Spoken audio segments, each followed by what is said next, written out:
Hi friends, welcome to Sudha Swiss creation. நாம் இன்றைக்கி ஒரு இயரிங் செய்ய போகிறோம். அதுக்கு தேவையான பொருட்கள்: நைஃப், க்ளூ, இந்த மாதிரி ஒரு tool, 2 jump ring, 2 hook, scissor, இந்த மாதிரி ஸ்டோன்ஸ் இல்லைன்னா நீங்கள் குந்தன் ஸ்டோன்ஸ் கூட யூஸ் பண்ணிக்கோங்க. என்கிட்ட இது தான் இருக்குது, நான் இதை யூஸ் பண்ணி இயரிங் செஞ்சுருக்கேன். அப்புறம் இந்த மாதிரி ஒரு பெல்ட், இது புது சட்டை வாங்கினா அது காலரில் கொடுப்பாங்கள்ல, அந்த பெல்ட்டு தான். நீங்கள் கேன்வாஸ் ஷீட்டு கூட யூஸ் பண்ணிக்கலாம். வாங்க வீடியோக்குள்ளே போகலாம். இப்போ நம்ம தேவையான அளவுக்கு இந்த பெல்ட்டை கட் பண்ணிக்கலாம்.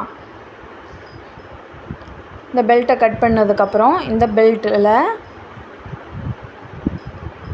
நம்ம இன்றைக்கி 4 ஸ்டோன்ஸ் யூஸ் பண்ணி நான் இயரிங் செய்ய போகிறேன். உங்களுக்கு தேவையான எத்தனை ஸ்டோன்ஸ் வேணுமோ அத்தனை ஸ்டோன்ஸ் ஒட்டி நீங்கள் இயரிங் செஞ்சுக்கோங்க.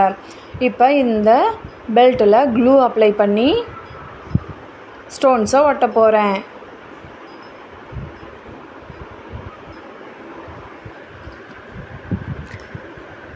க்ளூ கொஞ்சம் நேரம் காஞ்சதுக்கப்புறம் நாம் ஸ்டோன்ஸை ஒட்ட ஆரம்பிக்கலாம். இப்போ க்ளூ காஞ்சிருச்சு. இப்போ ஸ்டோன்ஸை நான் ஒட்ட போகிறேன். ஸ்டோன்ஸை கேப் இல்லாமல் நெருக்கமாக ஒட்டிக்கிட்டேன்.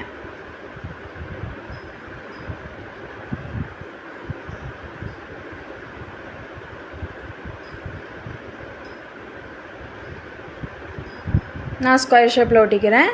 உங்களுக்கு என்ன ஷேப் வேணுமோ நீங்கள் ஒட்டிக்கோங்க. நான் பேக் சைடு ஃப்ரண்ட் சைடு 2 சைடும் ஒட்ட போகிறேன். பேக் சைடு இதே மாதிரி க்ளூ அப்ளை பண்ணிவிட்டு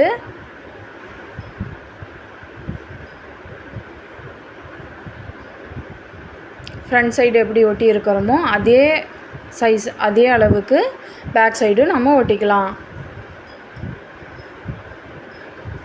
க்ளூ காஞ்சதுக்கப்புறம் பேக் சைடு ஸ்டோன்ஸை ஒட்டிக்கிறேன். க்ளூ நல்லா காஞ்சதுக்கப்புறம் ஸ்டோன்ஸை ஒட்ட ஆரம்பிங்க.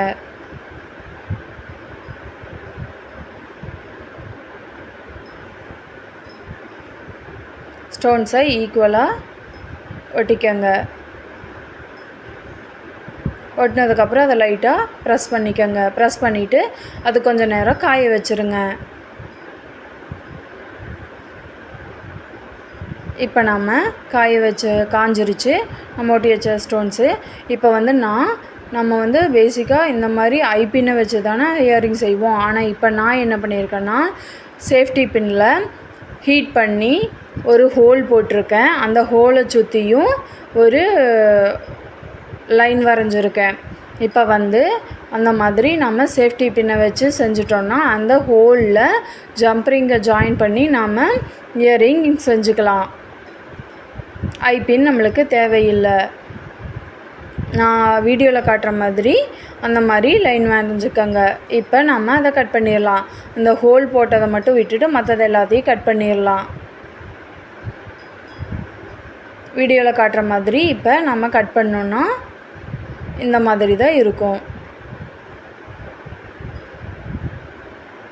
அந்த ஹோல் போட்ட பார்ட்டை மட்டும் விட்டுட்டு மற்ற பார்ட்டெல்லாம் கட் பண்ணி எடுத்துருங்க. அப்போவுமே பிசுறு இருக்க தான் செய்யும். அதை நம்ம எப்படி ரிமூவ் பண்ணுறதுன்னு இப்போ நான் சொல்கிறேன். இப்போ இந்த பிசுரை நம்ம எப்படி ரிமூவ் பண்ண போகிறோன்னா, ஒரு நைஃப் அந்த மாதிரி ஏதாச்சும் எடுத்துக்கணும். அந்த பிசுறு அசிங்கமாக தெரியும். அதனால் நம்ம ஒரு நைஃப் அந்த மாதிரி ஏதாச்சும் எடுத்துகிட்டு அதை ஹீட் பண்ணிவிட்டு நெருப்பில் ஹீட் பண்ணிவிட்டு அந்த பெல்ட்டு மேலே அந்த நைஃபை வச்சோன்னா அந்த பெல்ட்டு உருகிரும். அது பிளாஸ்டிக் தான், அதனால் அது உருகிரும். உருகினதுக்கப்புறம் அதை நாம் ஈஸியாக சுரண்டி எடுத்துடலாம். நம்ம நைஃபை சூட் பண்ணிவிட்டு அந்த பெல்ட்டு மேலே வச்சு ஸ்மூத்தன் பண்ணணும். ஸ்மூத்தன் பண்ணதுக்கப்புறம் அது உருகிரும். உருகினதுக்கப்புறம் நம்ம வீடியோவில் காட்டின மாதிரி சுரண்டி எடுத்துடலாம். இது நம்மளுக்கு ஈஸியாக இருக்கும். இப்போ நான் சுரண்டி எடுத்ததுக்கப்புறம் என்னோடய இயரிங் இப்படி தான் இருக்குது. ரொம்ப அழகாக இருக்குது. அதுக்கப்புறம் அந்த ஹோல் போட்டோம்ல, அதில் ஜம்ப்ரிங் ஜாயின் பண்ணிவிட்டு அதுக்கப்புறம் அதுலேயே ஹூக்கும் கனெக்ட் பண்ணிவிட்டு நாம் அதை க்ளோஸ் பண்ணிடலாம். க்ளோஸ் பண்ணதுக்கப்புறம் இப்படி தான் இயரிங் இருக்கும். பார்க்கவே அழகாக இருக்குது.